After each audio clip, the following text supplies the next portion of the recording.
7 বছর আগের এক ভৌতিক অভিজ্ঞতা। লেখক শাওন সরদার, খুলনা। আসসালামু আলাইকুম ভাই। আশা করি আপনি ভালো আছেন। আমি শাওন বলছি, খুলনা থেকে। আমি আপনার একজন নিয়মিত পাঠক। কথা না বাড়িয়ে সরাসরি ঘটনাটিতে যাচ্ছি। আমার দাদা ছিলেন একজন নামকরা ওঝা। তাই আমাদের পরিবারে মাঝে মাঝেই কিছু অদ্ভুত ও রহস্যজনক ঘটনা ঘটত। আজ আমি আপনাকে শোনাতে চাই 2018 সালের 2/7 রমজানে ঘটে যাওয়া আমার জীবনের সবচেয়ে ভয়াবহ এক অভিজ্ঞতা। সেদিন সেহরি শেষ করে ফজরের নামাজ পড়তে গিয়েছিলাম। নামাজ শেষে ইমাম সাহেব জানালেন, পাশের মসজিদে একটি জানাজার নামাজ রয়েছে। সবাইকে সেখানে যাওয়ার অনুরোধ করলেন। আমরা কয়েকজন গিয়ে জানাজায় অংশগ্রহণ করলাম। নামাজ শেষে সবাই যে যার মতো বাড়ি চলে গেল, কিন্তু আমি দেখলাম লাশ বহনের জন্য মাত্র 5-6 জন লোক আছে। কবরস্থান অনেক দূরে হওয়ায় এত অল্প লোক দিয়ে লাশ নেওয়া সম্ভব নয়। তাই আমি ও আমার এলাকার কয়েকজন বন্ধু লাশের সঙ্গে যাওয়ার সিদ্ধান্ত নিলাম। আকাশ ছিল মেঘলা। প্রায় 2 কিলোমিটার হাঁটার পর হঠাৎ করে আমার সামনে বাদুড়ের মতো কিছু একটা উড়ে গেল। আমি প্রথমে সেটা স্বাভাবিকভাবে নিলাম, কিন্তু কিছু সময় পর সেটাই আবার আমার মুখের সোজা উড়ে এসে ধোয়ার মতো মিলিয়ে গেল। আমি চোখ মুছে ভাবলাম, হয়তো এখনো ঘুম চোখে লেগে আছে, তাই এরকম দেখছি। আমরা সবাই দোয়া পড়তে পড়তে এগিয়ে যাচ্ছিলাম। হঠাৎ পিছন থেকে কেউ বলল, তাড়াতাড়ি হাঁটো। আমি পিছনে তাকালাম, কেউ নেই। আবার কিছুক্ষণ পর কে যেন বলল, আর দোয়া পড়ার দরকার নেই, সামনে তো কবরস্থান। এত দোয়া পড়ে কি হবে? আমার পাশে থাকা বন্ধু এই কথাটি শুনল। আমরা দুজন একে অপরের মুখের দিকে তাকিয়ে গেলাম। আমি বললাম, আমাদের মধ্যে তো কারো গলা এমন না। সবাই তো দোয়া পড়ছে। কেউ বলল, থাক, হয়তো ভুল শুনেছি গি। আর মাত্র 2 মিনিট হাঁটলেই কবরস্থান। আমি আমার বন্ধুকে বললাম, খাটিয়াটা ধর, আমার ঘাড়ে ব্যথা করছে। কি ও রাজি হল। এমন সময় হঠাৎ আমার পাশ দিয়ে কে যেন অনেক জোরে হেঁটে গেল। এত জোরে যে আমি তাকে ঠিকমতো দেখতেও পারলাম না, শুধু তার গায়ের সঙ্গে আমার ধাক্কা লাগলো এবং আমি পড়ে গেলাম। পরে গিয়ে আমার হাত কেটে গেল। উঠে বললাম, এত জোরে যাওয়ার কি আছে? একটু আস্তে হাঁটা যায় না?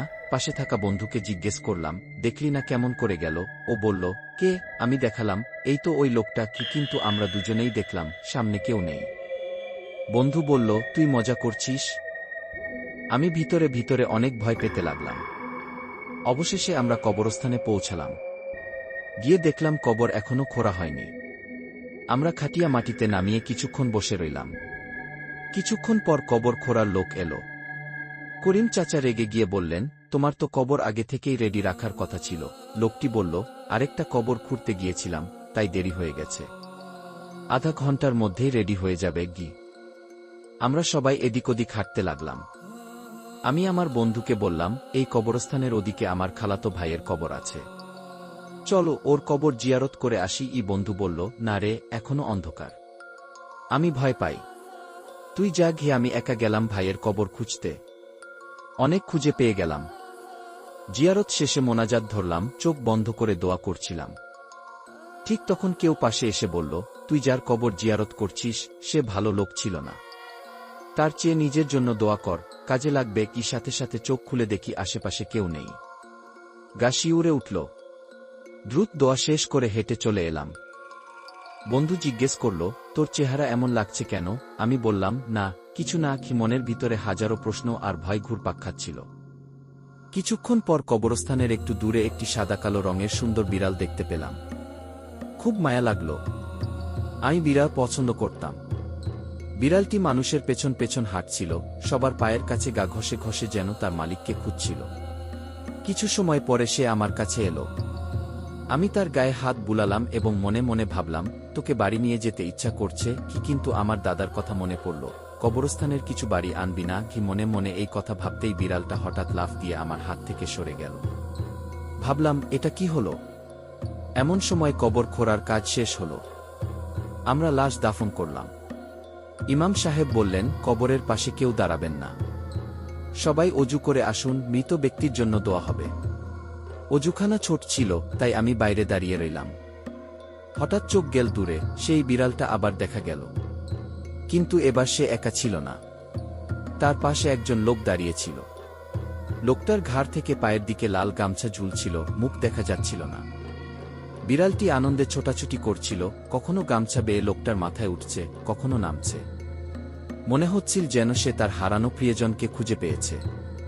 আমি তাকিয়ে রইলাম, কিন্তু একটা ব্যাপার খেয়াল করলাম, লোকটা উল্টোভাবে দাঁড়িয়ে। তার পিঠ দেখা যাচ্ছে, মুখ না। ভাবলাম, কেন মুখটা দেখাচ্ছে না? আর পুরুষ মানুষ, মুখ দেখালেই বা কি সমস্যা? আমি একটু সামনে এগিয়ে গেলাম। তখন হঠাৎ লোকটা আমার দিকে তাকালো। আমি তার চেহারা দেখে স্তব্ধ হয়ে গেলাম।